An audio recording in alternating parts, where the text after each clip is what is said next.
অজু করে সিজদায় লুটিয়ে পড়ে চোখের পানি ছেড়ে আল্লাহরে পাপের স্বীকৃতি দেন। আল্লাহ, এমন কোন জুলুম নাই, গুনাহ নাই আমি করি নাই, সগীরা কবিরা, জেনে না জেনে, ইচ্ছায় অনিচ্ছায়, শিরকি বেদাতি সব গুনাহ করেছি। আল্লাহ, আকাশের নিচে জমিনের উপরে আমার চেয়ে বড় গুনাহগার আর কেউ নাই।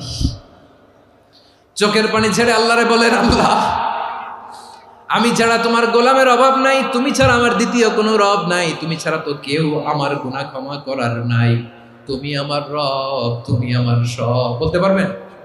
এই তাকরীর আমার পটুয়াখালীর ভাইয়া, এই স্বীকৃতিটা দেখতে আল্লাহ বড্ড ভালোবাসে, কারণ আমরা সবাই গুনাহগার, আমরা সবাই কি? বিশ্বনবী বলেন, কুল্লুকুম খাত্তাউন, বানি আদম, তোমরা সবাই পাপী। সবাই কি?